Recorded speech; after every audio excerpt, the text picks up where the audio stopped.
엘리사 선지자의 사역입니다. 우리 공과책에는 엘리사의 사역 이렇게 나왔는데 엘리사가 누군가 하나님의 종 참 선지자인 것을 그래서 엘리사 선지자의 사역입니다. 오후 예배 말씀 요약 참조하시면 첫째, 엘리사 선지자가 권능을 받은 12절로 14절 둘째, 엘리야 선지자를 찾는 생도들 15절로 18절 셋째, 좋지 못한 물을 좋은 물로 만든 19절로 22절 넷째, 엘리사 조롱하던 아이들이 죽음 23절로 25절로 은혜를 받도록 하겠습니다. 12절 읽어보시기 바랍니다. 엘리사가 그것을 보고 내 아버지여 내 아버지여 이스라엘의 병거와 기마들이여 하고 외쳤다.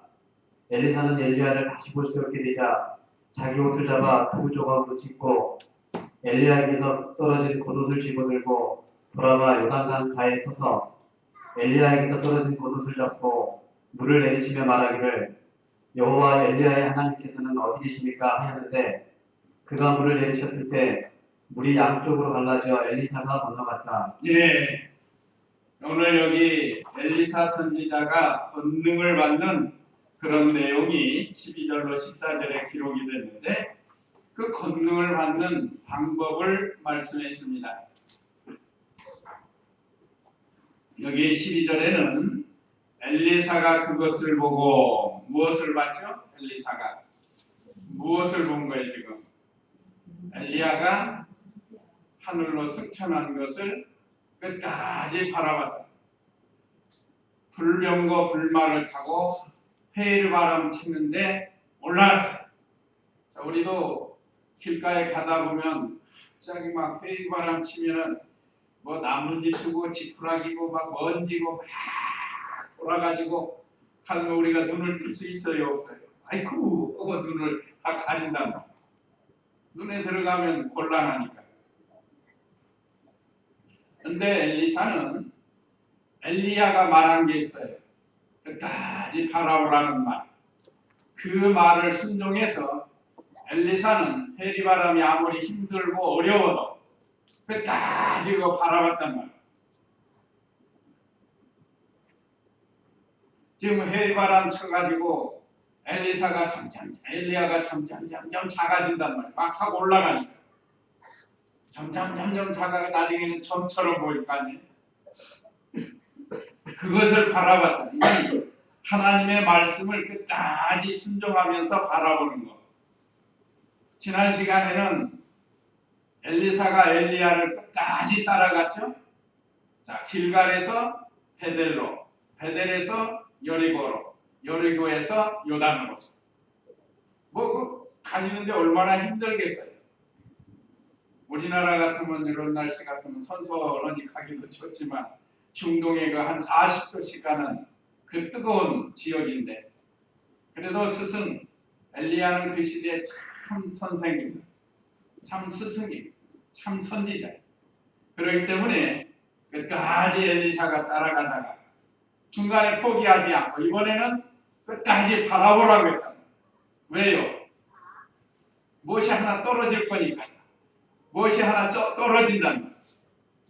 13절에 보면 겉옷이 떨어지죠. 겉옷.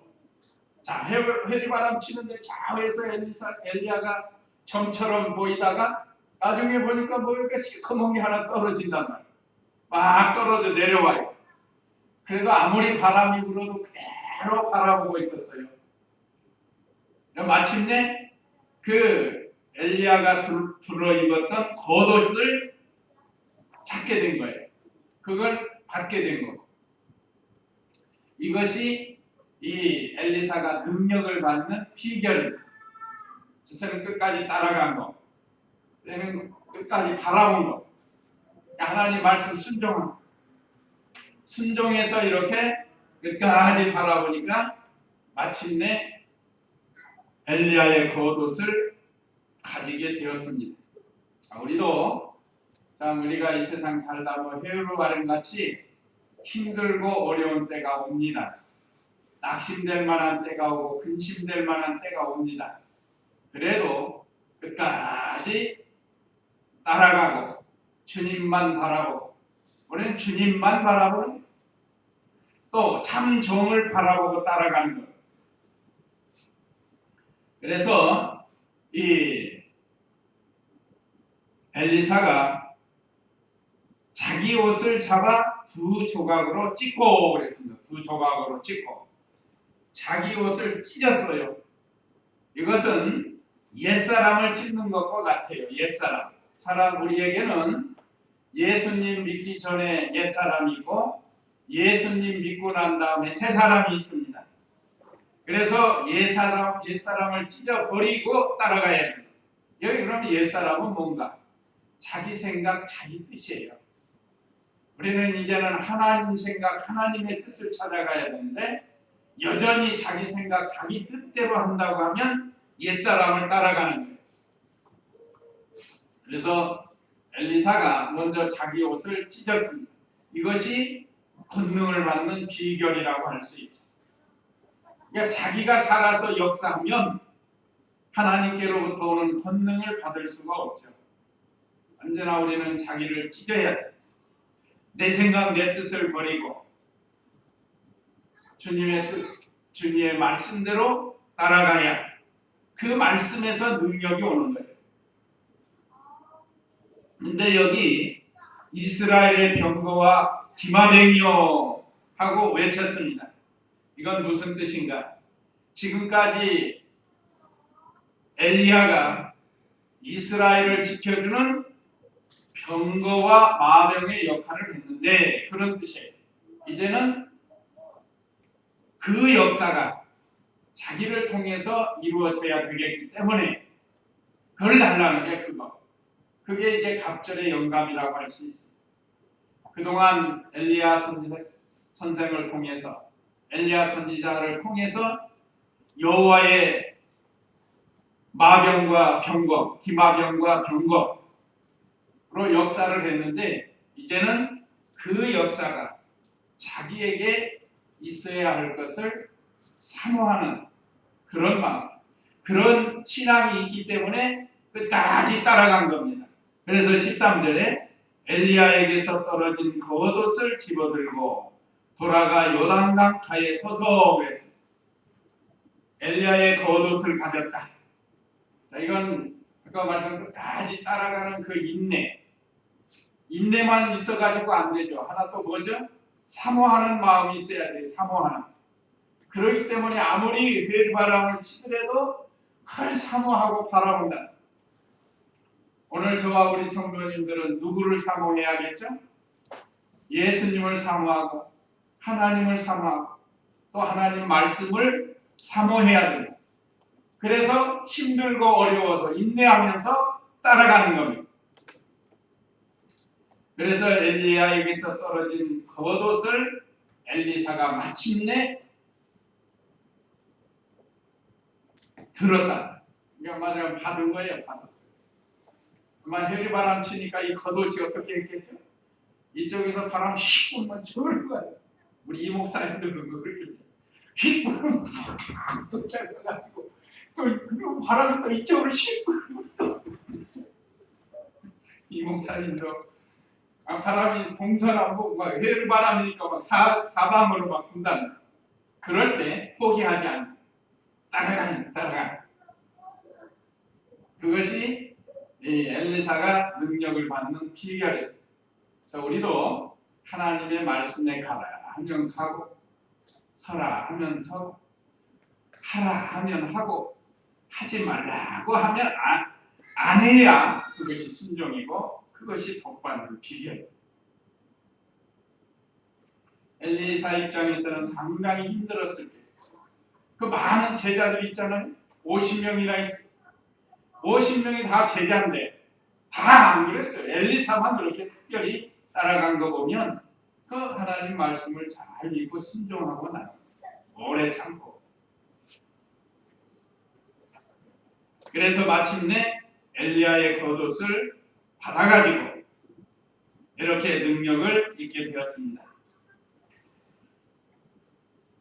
우리도 여러 가지 환난이나 어려운 일이 있을 때 예수님을 사모하고 끝까지 따라가면 반드시 좋은 결과가 올 날이 있다는 것.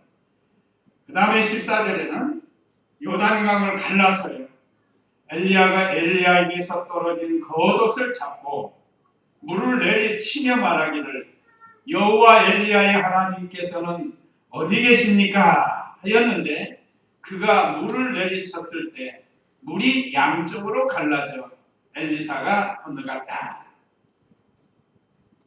자, 엘리야에게서 떨어진 겉옷을 말아가지고 요단강 물을 내리쳤다. 여기 여호와 엘리야 하나님께서 어디 계십니까 하고 물은 것은 엘리야가 섬기던 능력의 하나님 여호와, 여기 계신 줄을 내가 믿습니다 하는 그런 뜻이. 엘리야에게 역사하시던 하나님의 능력이 이제 엘리사와 함께 있는 것을 믿습니다 하고 믿고 나간 거예요. 그러면서 요단강을 여기에 조금 더 의심하거나 그러면 이런 역사가 안 나타나죠. 자, 우리가 요단강을 2번 갈라지는 역사가 있는데, 그 여호수아가 요단강 건너갈 때 갈라졌고, 오늘 여기 본문에서도 엘리사가 요단강을 갈라서 건너가는 그런 내용입니다. 이건 하나님의 능력이, 갑절의 영감이 엘리사에게 함께한 것을 증거로 보여준 겁니다. 참 얼마나 감사하겠어요. 한 가지 믿음입니다. 믿음. 그 참종 엘리야에게 받은 말씀을 그대로 믿고 따라가고 바라보고 마침내 그걸 받아서 갑절의 영감의 능력을 가지고 이런 큰 역사가 일어났습니다. 우리도 하나님의 말씀을 잘 순종하면 우리에게 반드시 역사가 나타나는 것을 가르쳐줍니다. 우리도 갑절의 영감을 받도록 기도를 많이 하고 하나님 말씀을 많이 묵상하면서 능력의 성도가 돼야 돼요. 여기 능력이라니까 여기 오늘 뭐 큰 강물이나 갈라지고 한 거 보여주지만 사실은 지금은 영적인 능력입니다. 마귀를 이기는 능력, 죄를 이기는 능력, 그런 능력을 우리에게 덧입혀줘요. 그 다음에 2번째, 엘리야 선지자를 찾는 생도들. 15절 읽어보세요. 여리고에 있던 선지자의 제자들이 맞은편에서 그를 보고 말하기를 엘리야에게 임한 영이 엘리사에게 내렸다 하고, 그들이 엘리사를 맞으러 가 그 앞에서 땅에 엎드리고 말하기를 보십시오, 당신의 종들에게 건장한 사람 50명이 있으니 그들로 가서 당신의 주를 찾도록 해주십시오. 혹시 여호와의 영이 그분을 들어다가 어느 산이나 골짜기에 던지셨을까 염려됩니다 하였으나 엘리사는 말하기를 보내지 마라 하였다. 엘리사 선지자에게 엎드린 생도들, 아까 그 50명의 제자들이 지금 엘리사가 엘리야의 능력, 갑절의 영감을 받고 능력을 행하면서 이제 요단강을 건너서 다시 왔습니다. 어디로 왔죠? 여리고. 그러니까 여리고에 있던 선지자의 제자들이 맞은편에서 그를 보고 말하기를 엘리야의 영이 엘리사에게 내렸다 하고, 그들이 엘리사를 맞으러 그 앞에서 그 땅에서 엎드렸다. 엘리사는 엘리야와 함께 요단강을 건너갔다. 다시 엘리야를 통해서 얻은 겉옷을 가지고 갑절의 영감의 능력으로 강을 갈라서 제자들이 있는 곳으로 건너왔다. 건너오니까 그 여리고에 있던 제자들, 그 제자들이 이렇게 보니까 맞은편에 있던 엘리사가 강을 건너온다. 그러니까 엘리야의 영이 엘리사에게 내렸다. 여기까지는 잘 알았어요. 귀한 것 깨닫고 잘 알았습니다. 아마 이 사람들이 기록은 안 됐지만 나도 엘리사처럼 저렇게 했으면 나도 이렇게 능력 있는 하나님의 선지자 종이 될 텐데 하는 그런 생각도 했을지 모릅니다. 어쨌든 엘리사가 오니까 그 앞에 엎드려서 경배를 했어요. 자, 이거 놀라운 역사가 눈앞에 나타난 걸 보고 이 제자들이 엘리사에게 엎드려 경배를 했는데, 참 이거는 존경하는 것. 또 하나는 엘리사가 하나님 말씀을 끝까지 따라가고 순종하고 바라보고 하나님의 능력을 받으니까 하나님이 그 제자들을 굴복시켜준 겁니다. 굴복. 그렇지 않으면 까딱하면 야 너만 제자냐? 나도 제자다. 누가 그랬죠? 하나님의 종 모세에게 대든 고라, 그 고라당 일행이 그랬더니 너만 제사장이냐? 우리도 제사장이야. 사실 맞아요. 제사장 비파에 속해 있으니까. 그러면서 모세에게 대들었다. 그러니까 하나님이 심판해서 땅이 갈라지게 하고 그 속에 들어가서 삼킴을 당하게 하지 않았습니다. 여기도 이 사람들이 그럴 가능성이 있어요.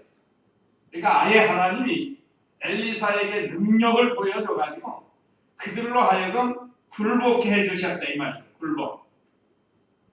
그래서 믿음으로 이렇게 나가니까 하나님께서 비방하는 자들 또 대적하는 자들을 이렇게 굴복하게 해주신다. 한번 요한계시록 3장 9절 말씀, 요한계시록 3장 9절 말씀을 한번 읽어보시기 바랍니다.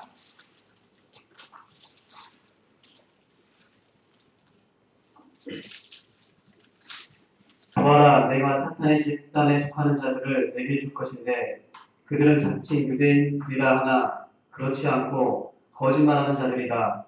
내가 그들로 내게 와서 내 발 앞에서 절하게 하고 내가 너를 사랑하는 줄을 알게 하겠다. 예, 아시아 7교회 중에 빌라델피아 교회에게 주신 말씀이에요. 보아라, 내가 사탄의 집단에 속한 자들을 네게 줄 것인데 그들은 자칭 유대인들이라 하나 그렇지 않고 거짓말하는 자들이다. 내가 그들로 내게 와서 내 발 앞에 절하게 하고 내가 너를 사랑하는 줄을 알게 하겠다 하고 하나님께서 빌라델비아 교회에게 위로와 또 축복의 말씀을 주신 겁니다. 빌라델비아 교회는 7교회 중에 참 책망이 없는 교회예요. 참 믿음이 좋은 교회입니다.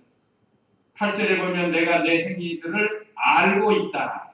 보아라, 내가 내 앞에 열린 문을 두었는데 아무도 그 문을 닫을 수 없으니 이는 네가 적은 능력을 가지고도 나의 말을 지키고 내 이름을 부인하지 않았기 때문이다. 빌라델비아 교회의 특징은 적은 능력을 가지고 믿음을 지켜 또 하나님의 이름을 부인하지 않았다. 예수님의 이름을 부인하지 않았다. 요즘 이단으로 빠지면 어제까지 믿음 생활 잘한 사람이 하루아침에 예수님 이름을 부인해. 그리고서는 이제 이만희가 최고다. 안상홍이 최고다. 안상홍이 죽었어요. 죽었는데도 지금 수학하고 지금 따라가.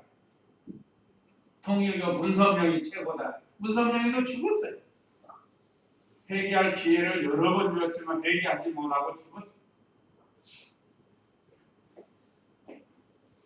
이게 거짓 선지자들이다. 자, 이런 자들을 믿음 지키는 빌라델비아 교회의 성도들에게 무릎을 꿇게 한다. 오늘날도 그렇습니다.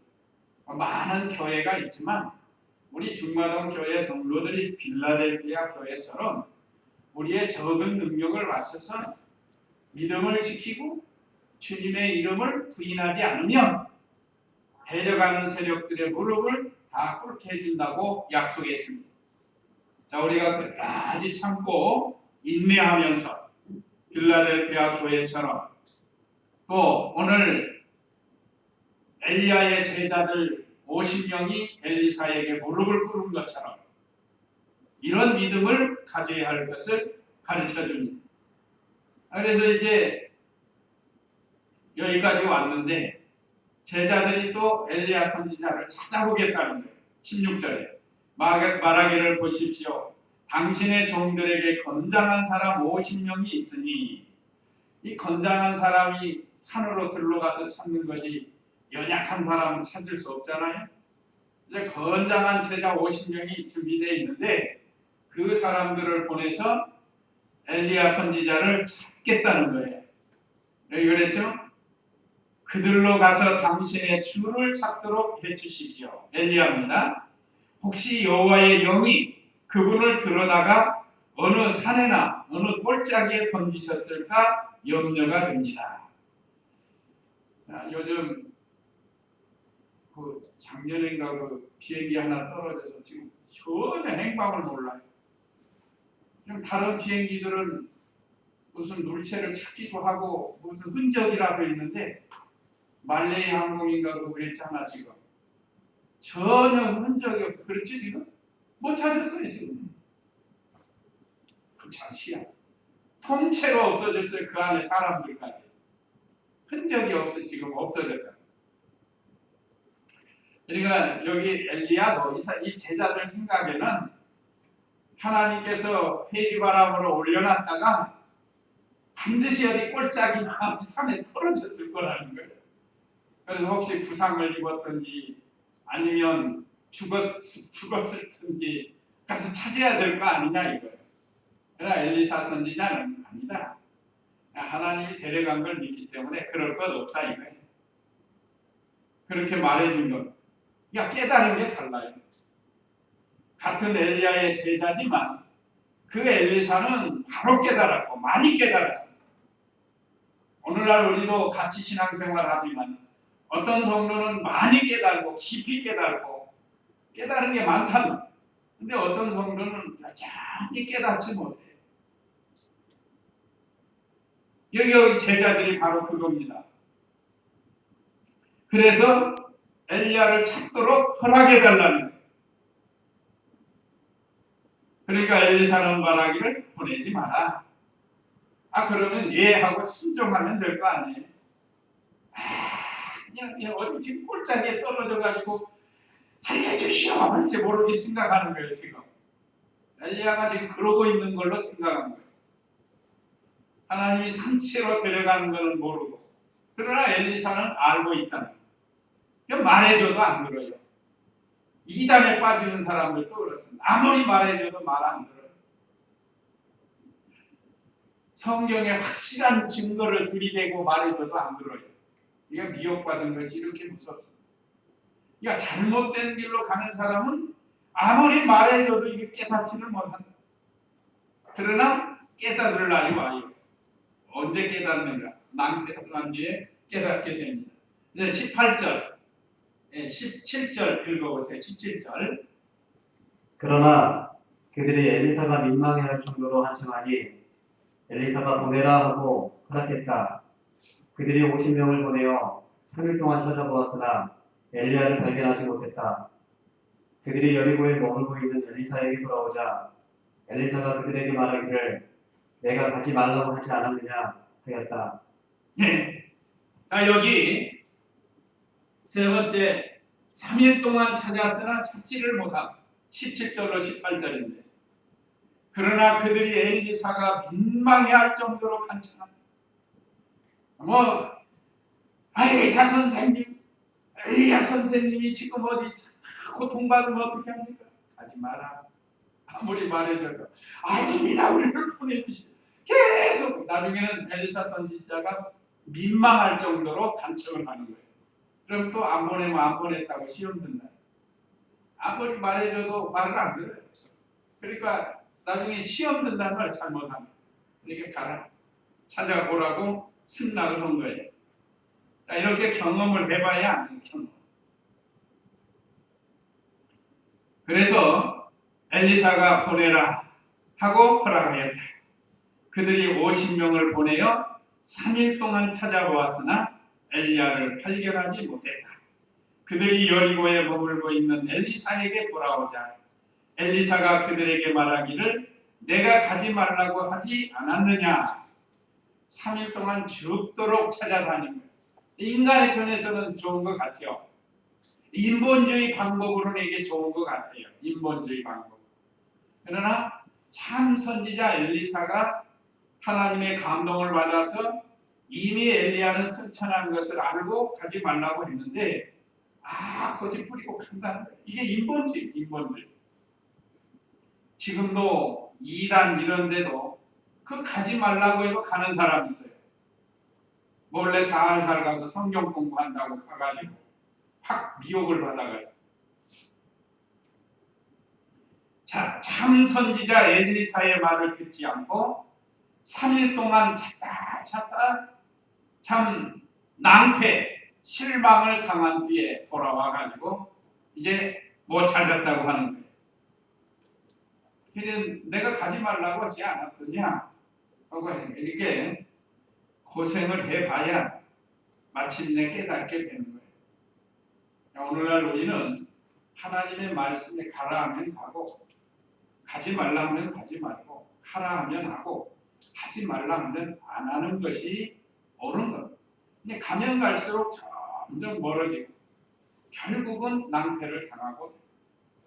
그러니까 이런 길 가지 않도록 우리에게 말씀을 주십니다. 특별히 오늘 이 시대는 사람의 미혹을 많이 하는, 할 수만 있으면 택한 백성이라도 미혹하는 이단이 아주 얼마나 극성을 부리는지 몰라요. 그러니까 이런데 미혹받지 않도록 또 넓은 길로 가기를 좋아하는 사람이에요. 넓은 길. 자, 그동안 교회 일을 하느라고 힘들다고 이제는 다 놓고 그냥 가서 예배만 참여하려고 하는, 그건 하늘나라의 상이요. 참으로 하늘나라를 믿고 하늘나라의 상을 바라본다고 하면 그냥 주일만 자기 겨우 예배만 드리는 그런 성도가 될 수가 없죠. 뭔가를 해야 달란트를 남길 수 있지 않겠어요? 그런 사람은 한 달도 받은 사람과 같아요. 마귀는 우리로 하여금 교회 일을 못하게 하려고.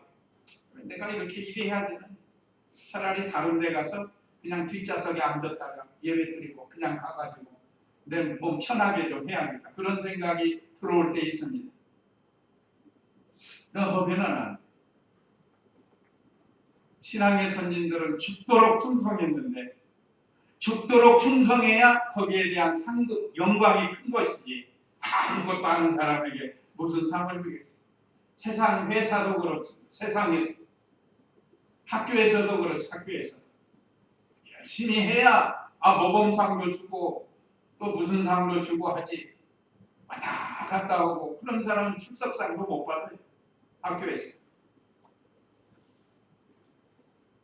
그래서 결국은 찾았지만 찾지를 못했습니다. 그래서 3일 동안 고생한 거예요. 그 다음에 19절로 22절 엘리사에게 또 하나님의 능력이 나타나는 사건이 생깁니다. 좋지 못한 물을 좋은 물로 만드는 내용인데 19절 읽어보세요. 그 성 사람들이 엘리사에게 말하기를 보십시오. 선생님께서 보시는 바와 같이 이 성읍의 터는 좋지만 물이 나빠 땅에서 열매가 맺히지 않습니다 하자 엘리사가 말하기를 새 대접에 소금을 담아 내게 가져와라 하니 그들이 가져왔다. 엘리사가 물의 근원이 있는 곳으로 가서 거기에 소금을 뿌리며 말하기를 여호와께서 이렇게 말씀하신다. 내가 이 물을 고쳤으니 다시는 이 물 때문에 죽거나 열매가 맺히지 못하는 일이 없을 것이다 라고 하니 그 물이 엘리사가 말한 대로 고쳐져서 오늘날까지 이루고 있다. 예. 이번에는 좋지 못한 물을 좋은 물로 바꾸는, 우리 공가에는 단물로 바꿨다고. 단물이 좋은 물인데 성경에는 단물이라고 되어 있지 않고 좋은 물이니까 단물, 이게 좋은 물로 만들었다. 이거 하나님의 역사입니다. 자, 그 성읍 사람들이, 그 성읍이 어디죠 지금? 여리고죠. 여리고 성읍 사람들 엘리사에게 말하기를 보십시오. 선생님께서 보시는 바와 같이 이 성읍의 터는 좋지만 물이 나빠 땅에서 열매가 맺히지 않습니다. 라고 엘리사에게 보고를 한 거예요. 우리 송 집사님 고향 고흥이 물이 별로 안 좋다고 그랬죠. 송 집사님도 그 얘기를 하는 거예요. 그 고향의 물이 석회질 같은 물이 많이 있어가지고 그렇게 좋지 않대요. 사람에게도 좋지 않고. 근데 여기는 여리고의 물은 더 나쁜 모양이에요. 그러니까 농사도 안 되고 열매도 맺지 않는 거예요. 그걸로 농사를 해야 농사가 안 되는 거예요. 이 농민들에게 있어서는 얼마나 괴로운 일이겠어요. 또 사람이 먹고 사는 일에 있어서 물이 얼마나 소중해. 우리는 물 먹을 때마다 하나님께 감사하면서 먹어야 돼요. 우리 집사님 한 분은 수어댐인가요? 저기 어치댐인가 그 물을 여기서 뭐 먹는다고 하는데 얼마나 그 물이 좋냐. 사실 물은 참 좋아요. 이 우리 감양이 기도원의 물도 좋은 거거든. 7석 기도원의 물은 지하에서 파가지고 올린 거니까 산속에서 거기도 물은 좋습니다. 네, 어떤 물은 아주 맛도 그렇고 씻으려고 하면 그냥 이게 버컴도 안 나오는 게 있죠. 그냥 달부드러니 그런 건 철이 많아서 그런 것 같습니다. 어느 정도 있으면 괜찮지만 너무 많으면 사람에게 해가 된다. 근데 이 여리고에 있는 물도 좋지가 않은 거예요. 그래서 물이 나빠서 땅에 열매가 맺히지 않고 농사가 잘 안 돼요. 그러니까 하나님의 종 엘리사에게 말했어요. 그러니까 20절에 엘리사가 말하기를 새 대접에 소금을 담아 내게 가져와라 하니 그들이 가져왔다. 이건 순종이에요. 사람들이 엘리사 선지자의 말을 순종을 했습니다. 지난번에 그 찾지 말라고 하는데 찾았다 허탕을 쳤고 그런 것들을 다 안답니다. 그러니까 이번에는 순종을 잘했습니다. 자, 불순종하는 것과 순종하는 것의 지금 차이점이에요. 아까는 찾지 말라고 했는데 끝까지 고집부리고 찾다가 3일 동안 고생하고 오고 이번에는 물이 나쁘니까 좋은 물로 바꿔달라고 할 때 가서 소금을 새 대접에다 담아가지고 오라고 했다. 그러니까 그들이 가져왔어요. 즉시 순종. 그러니까 우리가 하나님 말씀을 듣고 즉시 순종하는 것이 복받는 길입니다. 그래가지고 21절 읽어보세요. 21절 아까 읽었죠. 21절에 엘리사가 물의 근원이 있는 곳으로 가서 거기에 소금을 뿌리며 말하기를 여호와께서 이렇게 말씀하신다.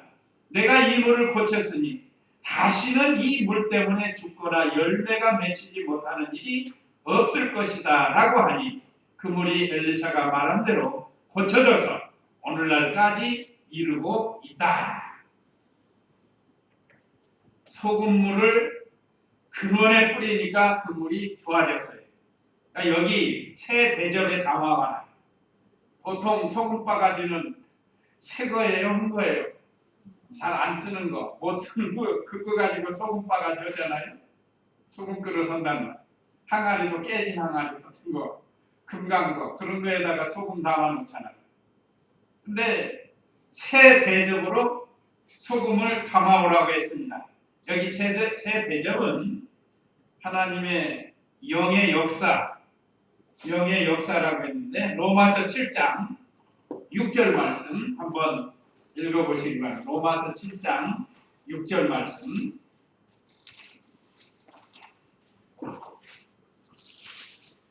지금 우리는 우리를 얽어매었던 것에 대하여 죽었으므로 율법에서 벗어났으니 그러므로 우리는 성령의 새로운 것으로 섬기고 의식법, 문자의 낡은 것으로 섬기지 않는다.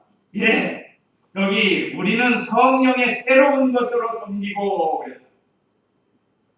자, 우리는 성령과 말씀으로 거듭난 새 사람이 됐습니다. 그러니까 성령의 역사를 가르쳤습니다.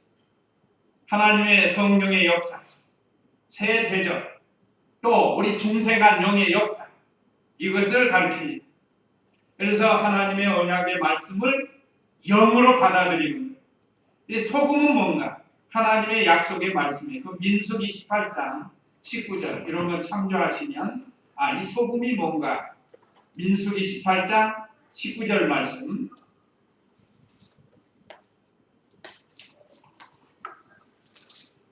이스라엘 자손이 들어올려서 여호와께 바치는 모든 거룩한 선물을 내가 너와 내 아들과 딸들에게 영원한 몫으로 주었으니 그것이 여호와 앞에서 너와 내 후손들에게 영원한 소금 언약이 될 것이다. 영원한 소금 언약이라고 했는데 하나님의 말씀이라. 하나님의 말씀이 소금 언약이라고 했습니다. 또 역대하 13장 5절에도 이 말씀을 인용해서 하나님의 말씀이 언약이라고 해요. 그래서 새 대접에다가 소금을 담아서 근원에 뿌리는 것, 이것은 하나님의 말씀을 영으로 받아서 그런 다음에 영적 생명의 역사가 있도록 하는 것을 가르쳐 줍니다. 그래서 좋지 않은 물이 좋은 물로 바뀌게 된 것입니다. 오늘날 우리도 나의 좋지 못한 행동이, 나의 좋지 못한 생활이 하나님의 말씀을 받아서 이게 새 대접에다 받는 거예요. 그런 다음에 언약의 말씀을 순종하는 겁니다. 그러면 사람이 새로워지는 거예요.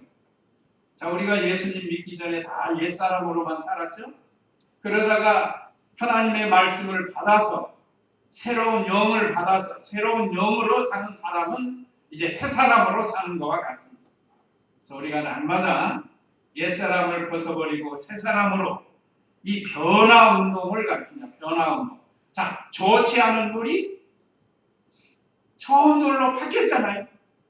다시 말하면 좋지 않은 사람이 좋은 사람으로 바뀝니다. 우리가 바뀔 게 많아요. 변화될 게 많습니다. 말에서 변화돼야 할 게 많고 행동에서 변화돼야 할 게 많고. 그래서 우리는 오늘 여기 엘리사가 새 대접에 소금을 담아서 내게 가져와라. 그래서 그 소금을 물 근원에 뿌리니까 좋은 물로 바뀐 것처럼 우리에게 주신 새 생명, 중생한 영에 하나님의 말씀을 받아서 변화되는 생활을 해야 한다 하는 것을 가르쳐 줍니다. 우리는 계속해서 하나님 말씀을 받아서 변화가 되어야 되겠습니다. 자, 그 다음에 23절로 25절은 엘리사 조롱하던 아이들이 죽는 내용입니다. 23절 읽어보세요. 엘리사가 거기서 베델로 올라갔다. 그가 올라가는 도중에 어린아이들이 그 성에서 나와 말하기를 대머리야 올라가라, 대머리야 올라가라 하며 그를 놀려대므로 엘리사가 돌아서서 그들을 보고 여호와의 이름으로 저주하자 숲속에서 앙콘 2마리가 나와 아이들 중 42명을 찢어주겠다. 예, 이거 참 우리가 이 말씀을 읽으면 어떻게 이럴 수가 있을까 하고 생각이 됩니다. 그래서 우리가 배워야 돼요. 왜 이런 일이 일어났는가? 자, 아이들이 선지자 엘리사를 조롱을 했습니다. 먼저 23절 다시 보면 엘리사가 거기서 베델로 올라갔다. 자, 이제 요단에서 여리고에서 베델로 이제 엘리사 선지자가 다시 이렇게 활동을 하는 그런 내용입니다. 베델로 올라가는 도중에 어린 아이들이 그 성에서 나와 말하기를 대머리야 올라가라, 대머리야 올라가라 하며 그를 놀려대므로 그랬습니다. 여기 베델은 여로보암이 금송아지를 만들고 우상숭배했던, 이것이 하나님이다 하고 우상숭배했던 그런 장소죠. 엘리사가 이스라엘 백성들이 우상 섬기는 것을 말하자면 책망을 한 거예요. 그러니까 그 책망들은 베델 사람들이 말이에요. 엘리사를 조롱하는 거예요. 특별히 그 신체적인 약점을 가지고 조롱, 사실은 약점이라고 할 수도 없는데 사람들이 그걸 별로 좋아하지 않죠. 근데 이 사람이 엘리사가 대머리예요. 엘리야는 털 사람이고 털이 많은 사람. 근데 이 대머리가 앞대머리인지 뒷대머리인지 말하자면 소갈머리가 없는 건지 주변머리가 없는 건지 그거는 모르겠어요. 우리 그 얘기 하잖아요. 주변머리 없다고. 소갈머리 없다. 이렇게 얘기하는데, 자, 주변머리는 이 앞쪽, 이 주변이 머리가 빠진 사람. 소갈머리는 뒤가 좀 빠진 사람.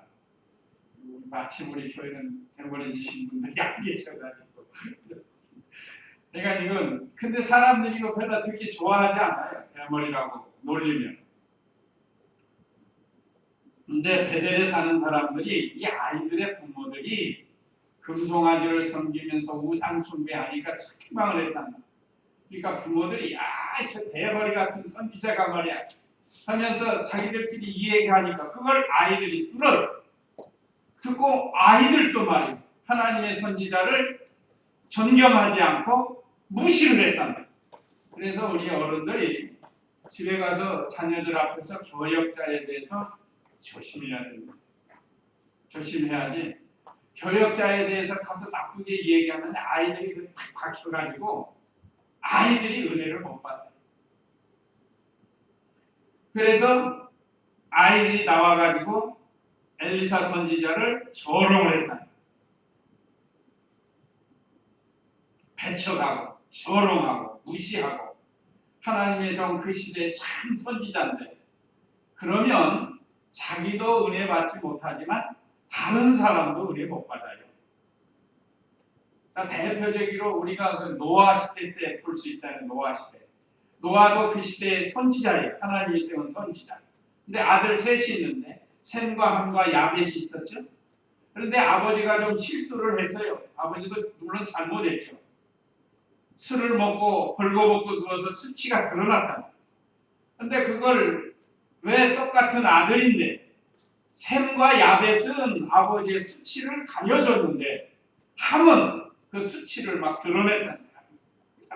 술 먹고 벌거벗고 잔다고 말.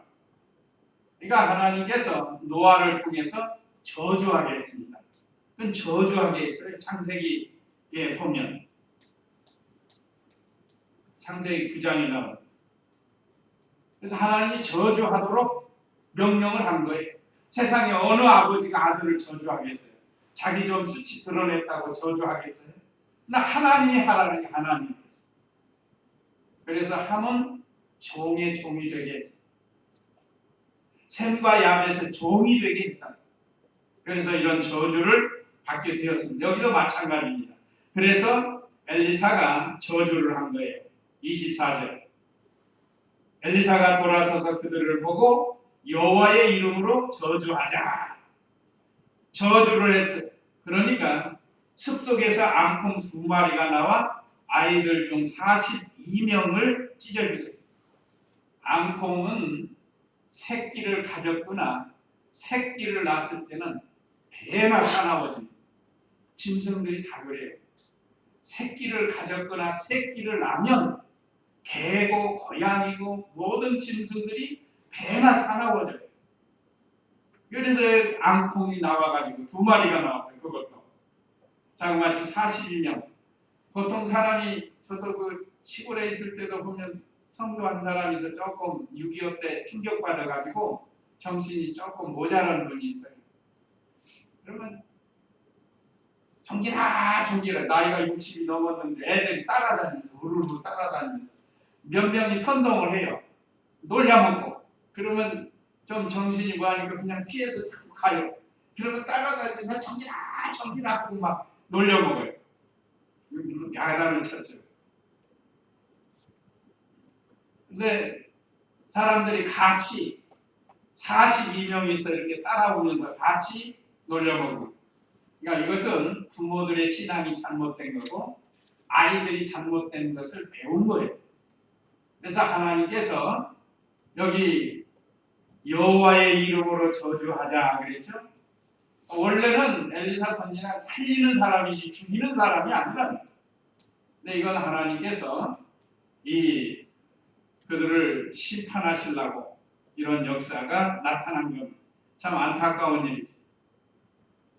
하나님의 종을 잘 존경하고 받들어 섬기고 그를 통해서 은혜를 받고 해야 되는데 저주를 했으니까 저주를 받았으니까 이게 얼마나 잘못된 일을 했는가를 가르쳐 줍니다.